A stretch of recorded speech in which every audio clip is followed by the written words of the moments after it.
My name is Bronson James O'Connor Burleson, and I'm here to share with you a few thoughts about what I think of Juneteenth. Juneteenth is an important holiday, not just to us as African Americans, but to all Americans, especially those of us that are classified as minorities under America's archaic social system. The inaugural Juneteenth celebration took place on June 19, 1865, as a celebration of the newfound freedom granted to all slaves in a divided United States 2 years prior.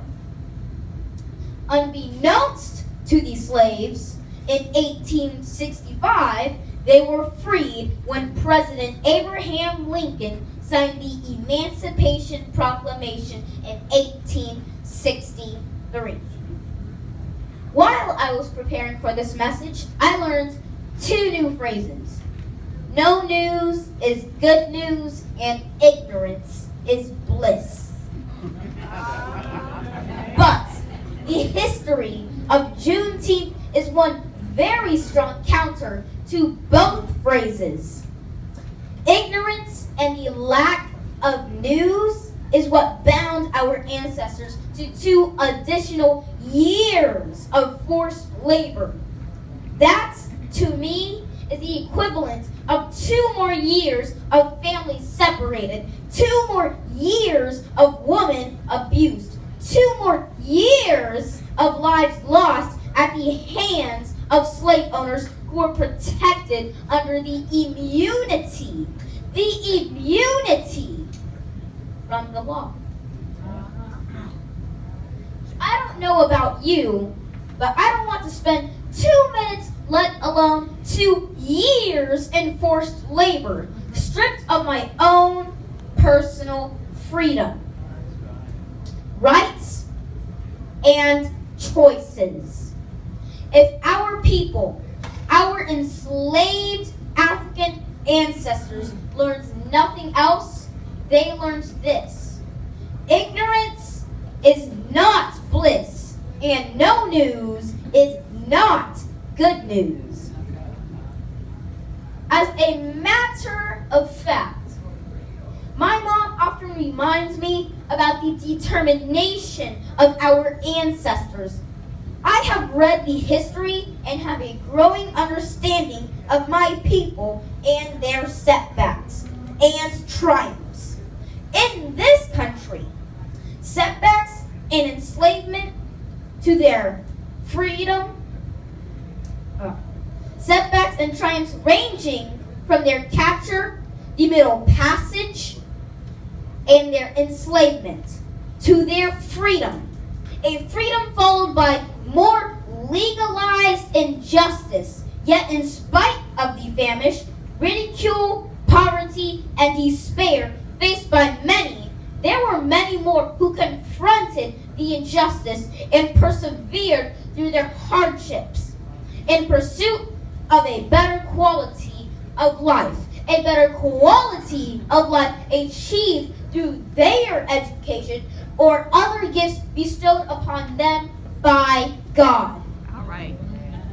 It is that level of perseverance that should bring us together each year in honor of Juneteenth. That perseverance to do better, to be better, is what made America great. If ever there was such a thing in American history that made America great, it is the perseverance, the achievements, and the contributions of a culture of people whose very survival and successes were fueled by their dignity, honor, compassion, and an impenetrable, and when I say impenetrable, I mean impenetrable faith in God. Come on now. It is to them, our greats and grands, that dreamed, pushed, and prayed beyond their setbacks, to whom we owe the greatest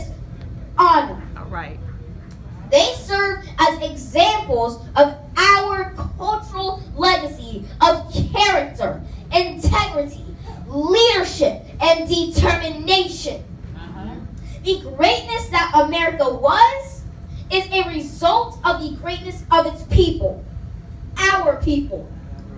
The greatness that America is a direct result of the greatness of its people, our people. America's great is rooted from the greatness of Harriet Tubman, a courageous pioneer abolitionist, risking her life to rescue over 300 slaves from 1850 through 1860. A whole decade of her life for over 300 slaves. America's great is rooted in the greatness of Sojourner Truth, a devout mother and one of the most powerful advocates for human and women's rights in the 19th century in 1828. Sojourner became the first African-American woman to bring suit against a white man and to recover her son and win.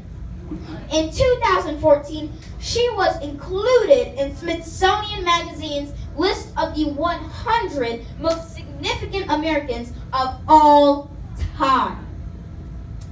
America's great is rooted in the greatness of Frederick Douglass, one of the most famous intellectuals of his time. He served as advisor and counsel to both presidents, Abraham Lincoln and Andrew Johnson. Although he declined the nomination in 1872, Frederick Douglass was the first African American nominated as Vice President of the United States. All right. America's great is rooted in the greatness of Shirley Chisholm. Okay.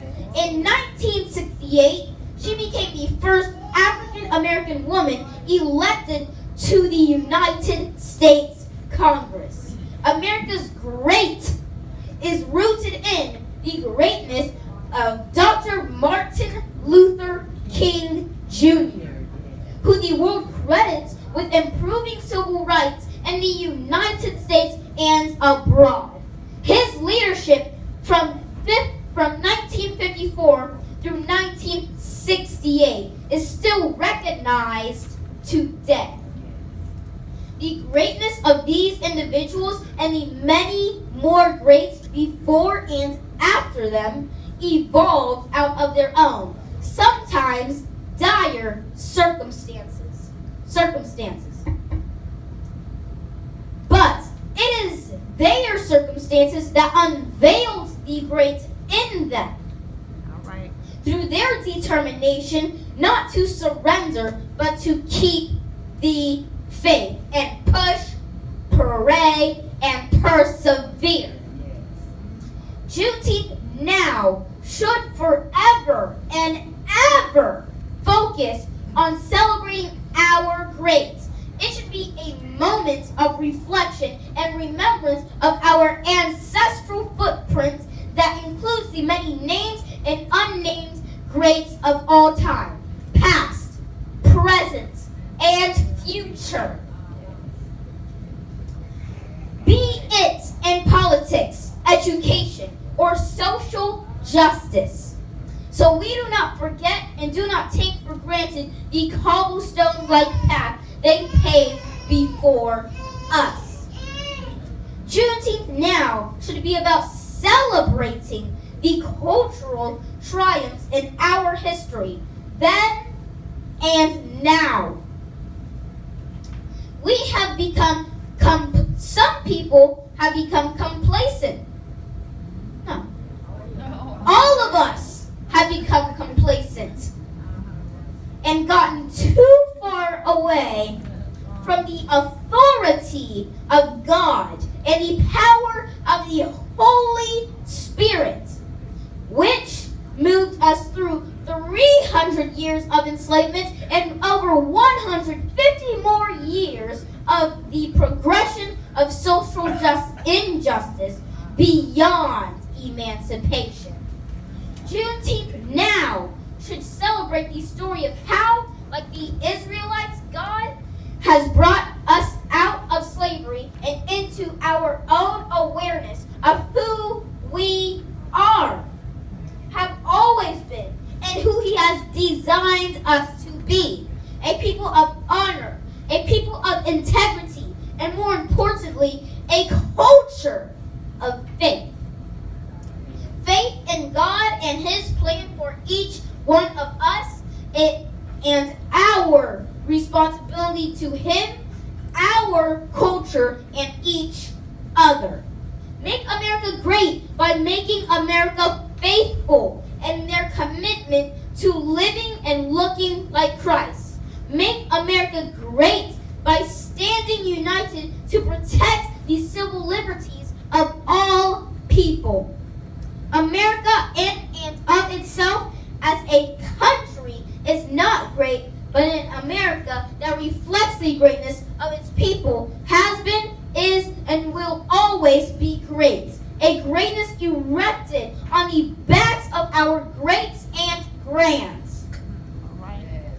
We owe our Juneteenth celebration to our ancestors from then and to a generation of African Americans still treading water now. Yeah. Amen.